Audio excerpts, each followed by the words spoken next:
Good afternoon, everybody. I'm Tyler Fenn at the REDX. Thanks for joining us again for another episode of the REDX podcast. It is Wednesday, September 2nd, and I'm really, really happy that you've taken time out of your day to be with us. I've got Brianne Ika with us. We're going to talk about prospecting to your sphere of influence, and she's got a system for us that we've actually touched on in some with some of our other podcast guests, but we're going to get real tactical in how to leverage your sphere and relationships in a way that allows you to continually get referrals over and over and over. So we're going to talk about that. I'm super excited. If you're on Facebook, if you're on YouTube, if you're on our website, all of those channels have a place for you to type in comments and questions. So please do so, and those will get relayed over to Brianne and I, and we will do our best to answer them. She's going to take us to school here in just a few minutes. I'm super excited. Brianne, thanks for being with us today. I'm so excited to be here. Thanks, Tyler. Can you tell us a little bit? You've been part of the industry for a number of years, right? A decade or so. Yeah. But tell our listeners a little bit more about who you are and what you do for real estate agents.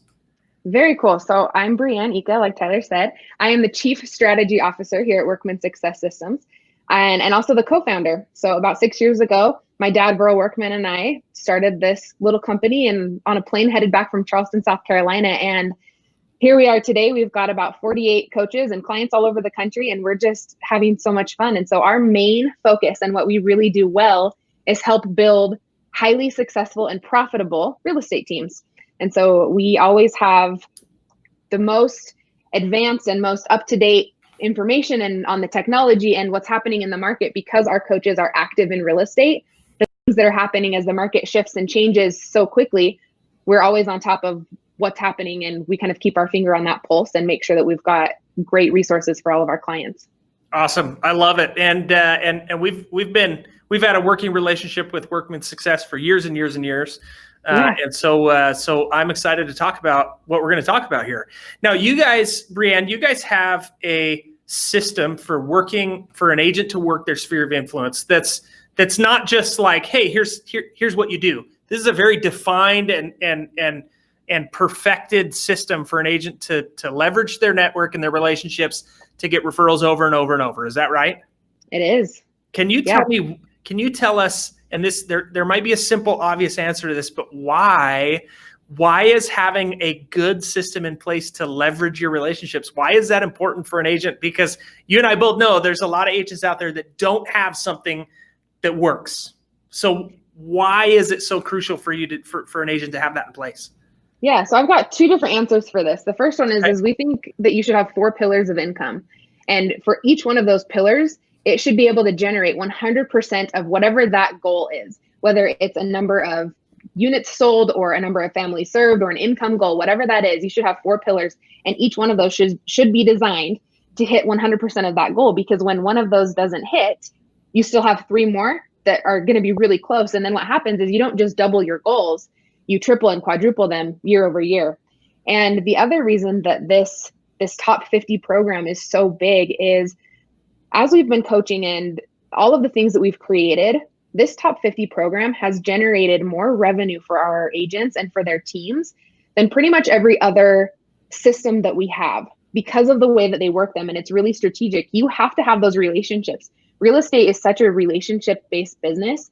It's kind of like Yelp, right? Everyone goes on Yelp to try and find the best place to eat. And if it only has 1 or 2 good reviews and the rest of them aren't that great, they're not going to use you. And so it's kind of the same thing in real estate. How do you create these exceptional client experiences and keep them coming back? And you know that if they send you 1 review or one referral, they're going to continue to send those over and over and over again. And so, I mean, that's the real why behind it. So you gave 2 answers here tonight. So let me ask some follow-up questions to the 4 pillars of income and make sure I understand this correctly. I understand diversification, and I think that I hope that everybody does, is you want to have business coming from different channels, right? And so for sake of argument, let's say your sphere, expireds, FSBOs, and just sold prospecting, right? Let's use those for the sake of argument. So what you're saying is, if somebody says, hey, I want to do 50 deals this year. What you're saying is each one of those pillars should be able to provide them with 50 deals. Correct. And then in a perfect world, right, you get 50 deals from your sphere from expireds, from for sale by owners, and from just listed, just sold prospecting, ending up with way more than what you set out with at the beginning of the year. Exactly. Even if a couple of those don't hit 50 and they only hit, I don't know, 25, you still hit your goal. And so if you work each one of those pillars, like it's the only thing that's going to generate that, and you're working 4 of them that way, it's awesome. The other thing another way to look at that is if I say, okay, your goal is to sell 50 transactions this year, but you don't get paid on a single one of them unless you hit all 50, what are the chances you're going to hit those 50? Much better than but much better than the alternative, right? Exactly. And so if you're working that sphere of influence and you're working those top 50, you can't get paid unless you hit all 50 transactions through that. There's a pretty good chance you're going to work as hard as you can to make sure that you hit that goal. Otherwise, you don't get paid. But most agents don't think that way. They just think, when's the next sale? When's the next sale? Right. The next commission to hit my bank account. I talked to an agent one time, and he said, man, real estate is hard. And then I get and then my commission check goes through, and I go, wow, I'm rich again, right? And I go, yeah, but that's not how it should be, right? There should be some consistent business coming in, and this 4 pillars, right? Seems like a great way to provide that. Is you go, look, let's look at this longer term. Let's look at this on a bigger picture, and if you can focus on any one of these and get 50, why not focus on all 4? Yep. Awesome. So let's dive into the one pillar that we want to talk about, and that's sphere of influence. Now, you guys have this program. You call it your top 50 pro. Maybe it's not a program, but this system that you call your top 50. Tell us more about what this is as one of those 4 pillars. Yeah. So it's a little bit different than your sphere of influence. So your sphere of influence are the 200 people that will come to your wedding or your funeral, right? Okay. So it's a little bit different. You should still be working those, but your top 50 is a very specific group of 50 people. And you should spend 1 hour a day working with the people in your top 50. And these are the people that you like. They're your friends. You want to hang out with them. And the reason that it's critical that it's 50 and not 47 and not 62 or 100 is because we've figured out that you can work with those 50 people once a month. You just have to touch them once a month. And it's a personal touch. Your sphere of influence, you can post on Facebook and say, hey, what's up and what's going on? And they can kind of stay in touch with you that way. But with these top 50 people, the hardest part about this is making that list. Once you realize, hey, I thought I knew all of these people, making that list of 50, it's difficult. You get to 20 and you start scratching your head going, who else do I really like that I want to talk to once a month? Right? Or you're on the other side of it. You get to 50 and you're like, but I have 27 more. And so as you're creating that list and you're really going in and starting to make it and decide, okay, these are the people that I'm going to work with, and I'm going to dedicate time every single day to working with this specific group of people, it gets really clear. And they're the people that are going to send you at least 1 referral throughout the next 12 months. And there's a few things that we do with them. So like I said, you're going to just block an hour every single day. And it's make those phone calls. And sometimes you might be able to make a couple phone calls. Sometimes you might go to lunch, or you might, as couples, go to dinner or a movie. No more Rona, right? Or get takeout and go to the park. But it's those personal touches that you're having with these people. And the goal of them is not to talk about real estate. It's not to say, hey, I really want you to send me 1 referral this year. I just need the 1. But they should know they're in your top 50 group. They should know, hey, you're in this elite group of my friends that I just want to be able to refer business back and forth to. And so if you know of anybody, just remember you're in my top 50 group. And at the end of the year, everybody that sends me a referral, we're going to do something awesome. We're going to have a party. We're going to have food or whatever it is. And we have tons of examples of what those different pieces look like. And then at the end of the year, you take a look at your top 50 list again, and you should be tracking every single transaction that comes from that top 50. And what you'll notice is you're going to have 7 or 8 people that send you not just 1 referral, but 2 or 3 or 4 referrals. And then you're going to have a few people that don't send you any. And with those people, you just replace them. You put new people into that top 50 group so that eventually you have 50 people sending you at least 1 referral every single year over year. Now you're guaranteed those 50 transactions just from that referral business. Okay, so you start off with 50 people, That was really fast. Sorry. That's okay. Pick the 50. Yep. And then the goal is to spend an hour a day communicating with these people. And the goal is to reach out to each of those people once a month. Once a month. Okay. Now, at the end of the 12 months, you've kept track of your 50 and who's given you referrals and who hasn't. The people who haven't, you flush them and you replace the difference with new people that are hopefully going to refer in the coming 12 months. Is that exactly so far? Okay. So I want to talk about this 1 hour a day and the one, or at least one time a month. What's the purpose of these communications? How are these, what channel are you using? Are these text messages, phone calls? Are you taking people to lunch? What does that look like on a real tactical level as we get into, for the month of September, I'm going to work my top 50. What does that look like? Yeah. So many times you see agents in offices and they spend a lot of their morning trying to figure out who in the office that's doing less production than them that they can go to lunch with.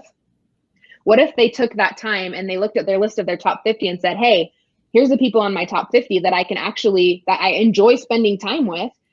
Who of them are available? Who can I talk to? Who can I sit down with and get to know them better or more? And there's so many. One of the other things that we launched this year was service before opportunity.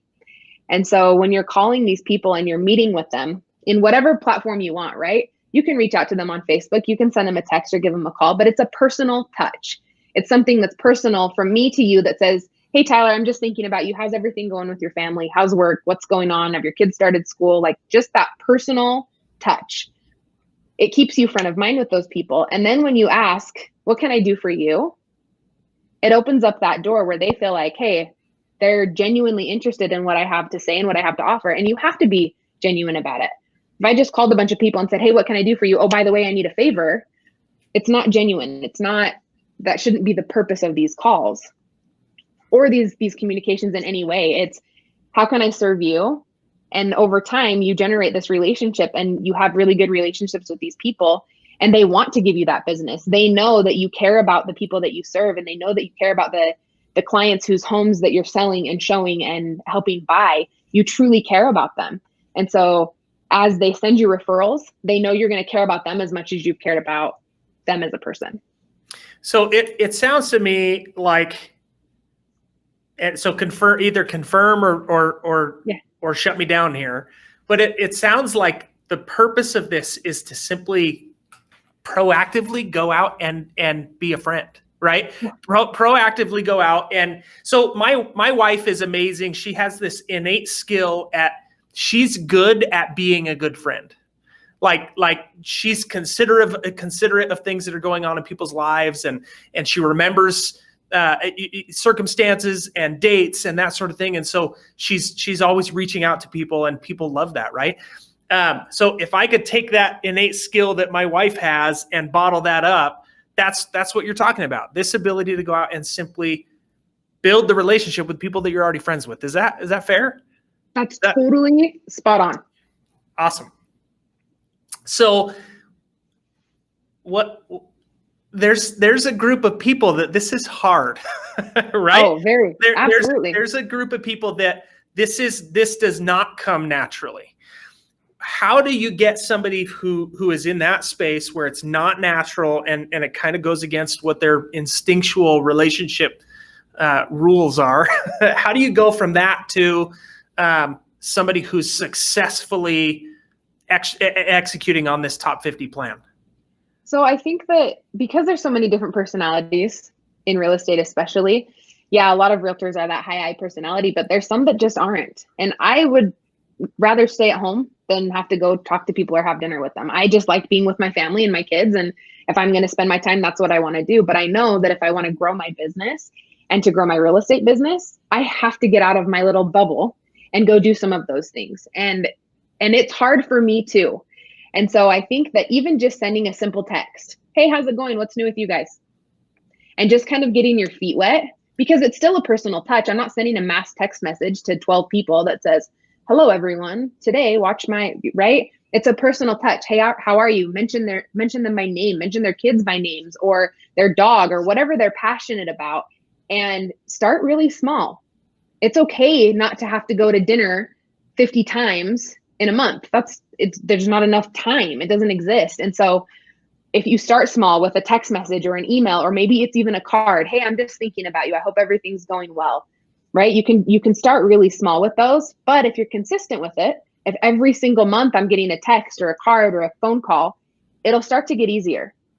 You'll start to realize, oh, these people do actually want to talk to me. They do care what I'm doing as well. And I think that that's the biggest thing, is where you said it's really hard for a lot of people. Take yourself out of it. It's not about you. How can you serve the people that you're friends with? And this goes back to, it was service before opportunities, right? Mm-hmm. Yep. And so the goal is what can I do aside from what real estate opportunity this might provide? What can I do to be a good friend? Yep. Now, is there any harm in this program, or do you recommend that agents, as they're communicating with these top 50, is there any harm in it simply being a text message every month, or would you recommend that people shake it up to try to have maybe once a quarter or once every 6 months you want to meet face to face with these people, or is it more, let's just base it on the relationship that you have with that particular person? So before the madness all happened, what we were coaching on was that once a quarter, you should be doing a live event with these people, whether it's a movie night or it's a barbecue in the park, or, I mean, you want them to know each other too, right? These are the people that you like. There's a good chance they'll like each other too. Okay. And so if you can be that center of, hey, this is a really fun thing that we're getting together, we're having this party, we're going to go taste wine or do whatever it is, and you're getting these groups of people together, now it's a one-to-many. Now it's not just a text or a phone call. Now this month, my event is going to be, I'm going to have 10 people over and we're going to watch a movie, or we're going to do some craft or something, right? So yeah, you can send a text message every month, but do you truly believe that by sending 50 text messages, you're going to generate those 50 transactions and those 50 referrals? It's a good point, right? Because I go, man, I can send 50 text messages in an hour. That's 1 hour for the whole month, and I'm done, right? It would be that I could do that. But what you're saying is, you have to gauge the relationship, and you want to have interaction. You want to be the middleman who introduces people and builds connections, and while maintaining your own relationships. Right. And it wasn't 1 hour a month. It's 1 hour a day. What are you doing with that 1 hour a day? Yeah, but right? I'm saying I could do it in an hour in a month, right? If I just sent text messages. Yeah. Okay. So let me ask this question, because this is one that, here at REDX, right, we like to be data driven. We like to know what's going on in the markets, and that drives us to make a lot of the decisions that we make as a business. One of the things that we've found is, even when just working sphere of influence, it's hard to segregate your list. It's hard to know which of your contacts are the ones that are going to be your VIPs. In this situation, those that would be in this top 50. So when you're helping somebody figure out who goes into this top 50, what is the advice that you give to those agents look like? Or is it simply write down 50 people and just get started?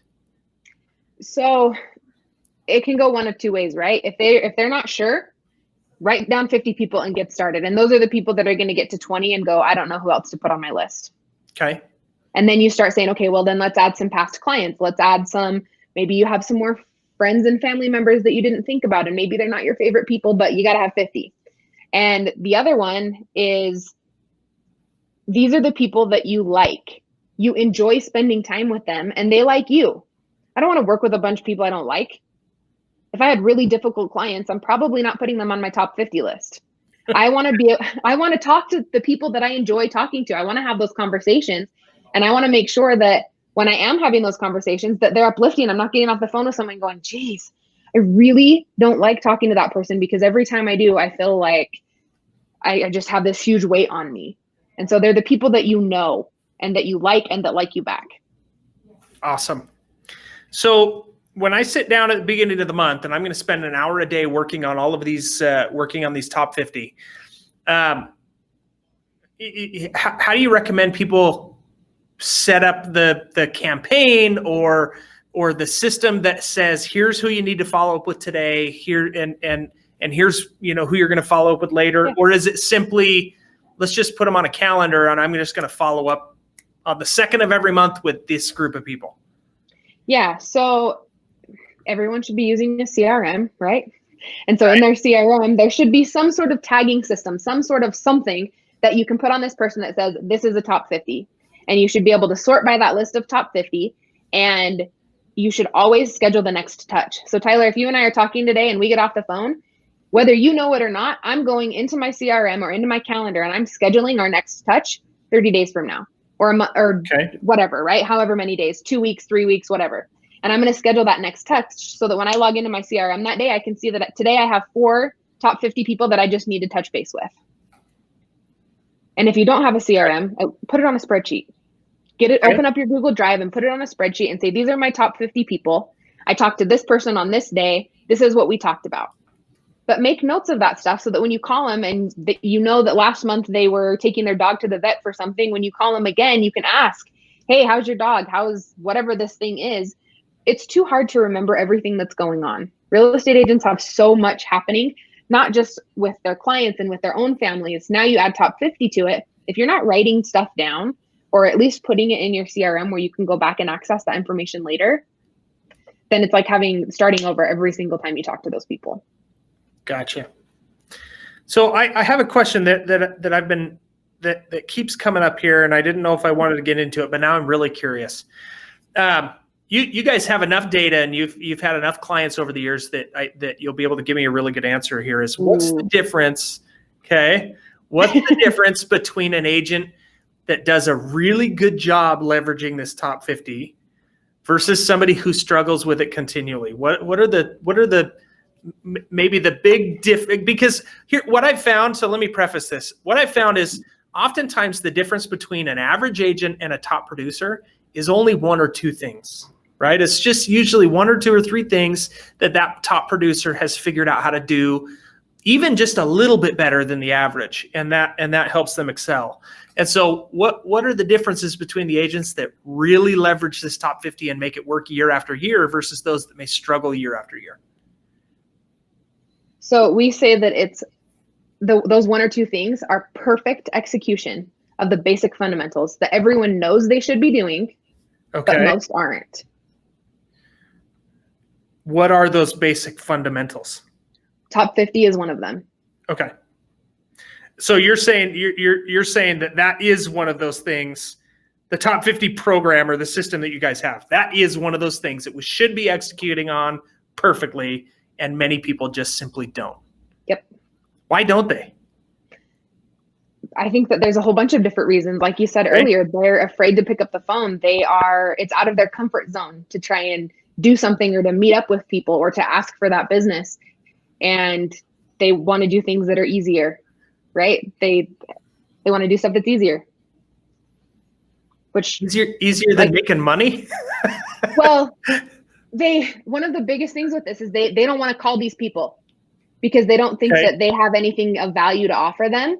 But if you can't call your friends and you'd rather be on the phone with a bunch of strangers, like that's kind of a silly concept. And so many agents have that thing, right? They'd rather call through their list of all of their people at REDX than they would call their friends. I mean, they should be doing both of those things, but you need to be more comfortable being able to talk to your friends. Do you find that one of the big hesitations is they don't want to be that friend? They don't want to be the one that's always banging down the door because they're a real estate agent and they don't want other people to feel like their toes are stepped on. Do you feel like that's one of the big hesitations for people? Totally. But I think that that's because they get on the phone and they feel like they have to say, hey, so I know we talked last month, but do you know anybody this month that's looking to buy or sell? And what they should be saying is they should be we use the Ford dialogue: family, occupation, recreation, dreams. How's your family? What's going on with work? Are you guys doing anything for fun lately? What do you have planned for the winter or the summer or whatever it is? And as you have those just natural conversations, when you start asking people about how work's going, they're naturally going to ask you, how's work going for you? And it gives you a really easy leeway into telling them what you're working on and what you're doing and what you could need from them. Now, is there a script that you guys recommend? Because part of this obviously should be, I'm assuming, should be asking for referrals. And maybe that's not every single personal touch that you're having. Maybe it is. But is there a part of the conversation that you recommend is scripted that says, hey, I'm a real estate professional. I work on referrals. Do you know of anybody? What does that portion of the conversation look like? And how often should that be executed? So that's where those quarterly events and those quarterly things come in, right? You just remind them, hey, you guys are here because you are my top 50. And what that means is that I expect a minimum of one referral out of each one of you next year, at least once a year. And so if I get that, awesome. You can stay in this group. I'll keep inviting you to stuff. We'll keep having our conversations. If you don't, that's totally fine. You just don't get to come to this party next year. Right? Give them a little bit of FOMO. Okay.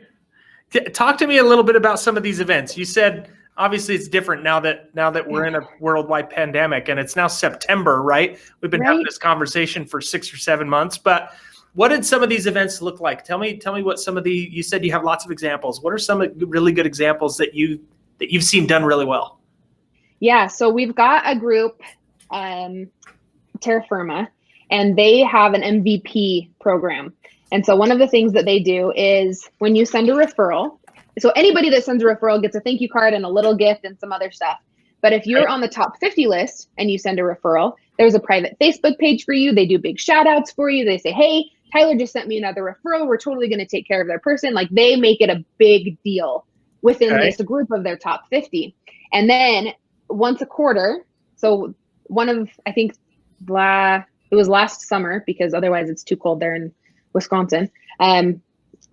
They have a big boat. So they rented this big boat and they took all of their people out and they did this big dinner cruise with all of their top 50 people. And they made it like this huge party for these people. And there's a bunch of people that were like, hey, I've got to get you my referrals in because I want to do this again next year. I love the group of people that we've come to know here. And when I said earlier, you like these people, so there's a good chance they might like each other. There's so many other transactions and business things that are happening with these meetings that now you've created this really cool group of people that can network together that are all across different industries that now have all of these other places that they can send referrals or send business. I love it. Now, sometimes when you talk to agents about events, they start to oh man, the expense of that, right? That's sometimes, especially if there's an agent that's never done these events before. What would your advice to somebody like that be? Somebody who goes, I don't have a ton of money to do events. How does somebody do a great event without a huge expense? It doesn't have to be something that you spend a ton of money on. They can be, and they can get more extravagant as the years go on, right? As you continue to grow this and you start seeing the results of this top 50 group start happening and you start getting all of those transactions coming in. But start small. What if you just did a small backyard barbecue, right? What if you go to a park and you rent a pavilion and you just get some hamburgers and hot dogs and say, here you go. It's 50 people. It's not going to cost you $6,000, and it shouldn't. But just getting them together and knowing that you care about them and, hey, we're going to do this and this is something that I want to do every year. That's a big deal. Awesome. Okay, now one thing that we haven't talked about yet, Brianne, is some of the accountability that you guys have built into this system, and there's a point system, if I'm not mistaken. Is that right? Yeah, there is. So that doesn't really touch top 50 or what we're doing with that product, but that's okay. So the other thing that we're doing, and this is another one of those perfectly executed basic fundamentals, and it's our 61 points of habit. And one of the other, so one of the other things that we noticed as we started coaching all of these agents and these teams is the peaks and valleys that happen in the real estate business. So what happens is they are really, really good about calling all their REDX leads. They call them, they do really good. And then all of a sudden they get busy. They're working with 3 or 4 clients and they stop doing the things that got them all that business. And so then they have a valley. And then the next month they go, okay, well, I just had all those closings, and then they have to start over. And so every couple of months they're rebuilding this pipeline of business. And it doesn't make any sense. And so we took those peaks and valleys and said, okay, what if we can flatten these out a little bit? You're still going to have the peaks and valleys, but let's just make them not as giant. Drastic. Right? Yeah. Right. And if we look at the 61 points, you get specific points for doing things that are money-making activities, working with your top 50, prospecting, showing 2 properties to 1 client. If you just go show them 1 house, you don't get any points for that. Do the extra work and say, hey, you liked this house, you might like this one too. And then that, I mean, it moves things along. You get points for writing contracts. You get points for anything that's a money-making activity. And so the goal is that every single day you get 61 points. And if you're hitting those points consistently, it'll help make those peaks and valleys less drastic. So essentially you've assigned a point value to different activities that agents participate in on a regular basis. And the money-making activities, did I hear that they have a higher point value? They're all money-making activities. Oh, I got you. Okay. And so you get points for any money-making activity. Correct. Okay. And the goal is to have 61 of those a day. Is that a challenge? Like, is that because I don't have anything to compare against, right? I don't have any context. Yeah. So is 61 like hard to do, or is it something where you go, no, this is something you should be able to do every day without too much stress? Yeah. So it totally depends on who you are. I have some people that they're like, I can get 7 points. 7 is my, that's my limit. I'm like, then what do you do with the rest of, that's like 20 minutes. What else did you do? And then you have other people that they're like, oh yeah, I got 400 points today. I'm like, okay. So it's totally dependent on how busy you are, how much work you have to get done, and how bad you want it. And we've seen it all over the board. The goal is 61 points. Sometimes, it's a challenge. And you can get it, like I said, in the form of phone calls, in text messages, in handwritten notes. And it's not follow-up. You should block different time in your day to do follow-up work. This is generating business. What are those money-making activities that are actually going to generate business for you? And so, sometimes we have people that think that those 61 points are really difficult. And other people that are like, oh yeah, I did that in my first hour that I was at the office this morning. I want to be like them. Right? Right. I love it. Let me ask this question, Brianne, is as when you guys bring on a new client, what do you feel like some of the biggest pitfalls or common pitfalls that agents have before they learn to be really great at business? What are some of the things that you see your coaches are constantly overcoming with new agents? What are some of those common things that you see in the industry? Oh man. So that's all over the place because we don't have like a manual that says, okay, when your first person comes into coaching, this is what we're going to talk about. And the next week, this is what we're going to talk about. It's who are you? Where do you want to go? What are your goals in business? And how do we plug you into the systems and tools that are going to help you get there? It really is all over the place. For some people, it's how do I build a team and make sure that I structure it the right way so that I'm profitable?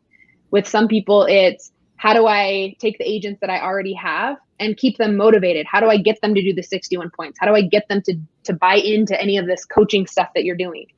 And so it's really all over the board. Interesting. Do you find that accountability is a big one? Absolutely. Do you find a lot of people come in and just don't have methods of accountability in your business, in their business? Yeah. And it goes across all different things, right? So the team leader, they might be really easy to hold accountable. Like if I come in and I say, Tyler, I need you to do these 6 things before our next call. You go in, you get them done, no problem. But then I say, Tyler, I need you to have your team do these 2 things before our next call. And you just can't get your team to do anything for whatever reason, right? They don't want to be part of whatever that culture is you're trying to build, or they don't want to, they think what they're doing is working really well. So why would they listen to someone else or listen to you? And so, accountability is a huge piece of this. Every athlete has a coach, right? Most big business people have a coach. And the reason for that is that accountability. You need someone else that's helping you and teaching you and saying, hey, you didn't do that. Why didn't you do it? Here's why you need to do it. And how do I help you accomplish what those goals are? I love it. In my experience, I think the accountability is one of those. It's one of those things that is a huge pitfall. Is having something in place that because every real estate agent is their own boss, right? They get into real estate because they want to be their own boss and make their own hours. Yep. But if you're not great at being a boss and not great at working the hours you need to work, you're never really going to succeed the way that you hope to. And so I found that accountability is a big pitfall for a lot of people. And I wondered if you'd seen the same thing. Yeah. Totally. Let me ask kind of a final question here as we bump up to our time here in a few minutes. An agent getting into the industry right now, the last few months with COVID, things have been different. We started this podcast to try to help people build stability and create opportunities during COVID. COVID is stretching out, and who knows how long some of the weird things we experience nowadays are going to last. What are you guys doing differently to help agents, if anything, now versus in the past? And a follow-up? Well, let me ask that, and then I've got a follow-up question to that as well. Okay. So as soon as COVID hit, we took our top agents all over the country who are also our coaches, and we said, okay, what do we do? Real estate is changing. There's a bunch of markets that it's completely shut down, and it really affected a lot of our clients. They didn't know what was going to happen. Some of the markets, they were like, hey, yeah, you're not an essential business and you can do nothing. So they had to figure out how to do virtual real estate. Transactions were still happening. And that's the thing with real estate is sometimes people don't have a choice whether or not to sell their home. Maybe they're getting a new job. Maybe they're relocating. Family circumstances changes. And real estate still happens, and it has to still happen. And so how do we help facilitate that in a different way, in ways that we've never thought we would have to before? And we created a program called the Master of Virtual Real Estate. So our coaches got together and they created this amazing program that taught them how to go through and say, okay, this is how you hold a virtual open house. This is how you show a house virtually. These are the steps and the things that you need to do to make sure that you and your team and your clients and everyone is staying safe during this crazy time. And so we created a whole program around them for that. And then the other thing that we just launched to our coaches and our clients last week is the 120-day listing challenge, where we're saying there is a lack of inventory across the board all over the country. And how do we continue to help the people that need to purchase homes do that? So what do we need to do? What are the things that have to happen in order for us to seriously change the outlook and the way that the market is going right now to get that inventory up and to help people get into these homes? Because that's going to make the difference of the agents that get to stay in this business throughout the whole pandemic and the ones that say, yeah, this is too hard, I'm getting out of here. Love that. That's fantastic. Thank you. We've got one question that came in now earlier in the conversation. You'd mentioned you got to have a CRM, and if not, at least have a spreadsheet, right? Yep. So the question that came in from Elena Tarasova, she says, "What is the CRM that you would recommend? Is there one that you guys recommend for your clients?" Yes, we use Realvolve. Realvolve. Okay. Yep. And then Elena has another follow-up question. She says, any advice on social media approach? How often are you posting? What to post to communicate with your people? And would it be different with your, I'm gonna add to that question. Would it be different with your top 50, what you're posting versus the rest of your social media audience? Yeah. So specifically with your top 50 audience, you can go in and put them into a group that is just like, hey, here's a list of people that are in your top 50. The biggest thing with that is to stay up to date on what they're doing. Comment on their pictures, like what they have going on. If they're doing a live, join in and say, hey, I'm here, what's going on, right? So stay kind of in front of them. And that's the biggest thing with your top 50. With everything else on social media, I wish I had a better answer for you, but I am no social media expert. I really wish that I was. But I think that just kind of staying front of mind on that and not being obnoxious with it but I don't have better advice than that, because I just am not a social media expert in any way of the word. Well, good. Thank you. We found that you are an expert on some other things, which is awesome. Brianne, thank you so much for taking time out of your busy day to be with us. As you mentioned, when we talked pre-show, markets right now are crazy. And the industry is we're experiencing a market that many agents have never experienced before, right? And we talked about that pre-show. So thank you for taking time out of your busy schedule to be with us. I want to thank all of our listeners who are with us, regardless of the medium that you use to watch our podcast, whether that's live or on one of the recordings or Facebook or YouTube or our website. Make sure that you're subscribed to get the updates. And you can go to theredx.com. Click on our podcast link in the upper right-hand corner, and you'll be given an option to subscribe to make sure you get updates. We do this almost every single Monday, Wednesday, Friday at 1:30 Mountain Time, where we talk about amazing things that we can learn and do in our business to be better at what we do and serve our clients better. Brianne, you've taught us some awesome stuff, and I think that there's a number of things. I've got about 2.5 pages of notes as you're writing things down, and ideas are coming to my mind. And I think anybody who listens to the last 45 minutes will be able to do the same and go, oh man, I can do this in my business right away. And that's what we want. We want people to walk away and be able to do things in their business right away. One other thing for our listeners is if you are a REDX customer, make sure to go to the REDX forum. It's you can access that through Vortex. And you'll be able to communicate and ask questions of other REDX prospectors, communicate with some of our staff here as well regarding prospecting, regarding the tools that REDX provides. So there's a lot of places to go there. Brianne, thank you for being with us. Thank you for taking us to school and teaching us how to leverage our relationships and build those relationships so that we can leverage more money. If you'll hang out here for a couple more minutes, we'll go over a few things post-show. But thank you so much. And thank you to all of our listeners. Tyler, real quick before you jump off, I have a give. So 8651 is an ebook that Verl wrote, working with your top 50, and it kind of goes through all of the basics of that. And it's on, I should have built you a landing page for this, but if you go to workmansuccess.com and go to free and scroll down, it's on the page, and you guys can have access to that ebook. No problem. Sorry, the name of the ebook one more time? 8651. 8651. And read out the URL for us, and then my team will put that into the chat box here. It's Workman, WORKMAN, success.com, and then just click on the little free tab. Okay, perfect. And they can download the ebook there. Yep. Awesome. Thank you. Yeah, of course. Listeners appreciate that. The more material that's out there, the better people are at what they do. So thank you so much. Thanks everybody for being with us. Have a fantastic rest of your week. We'll see everybody again on Friday at 1:30.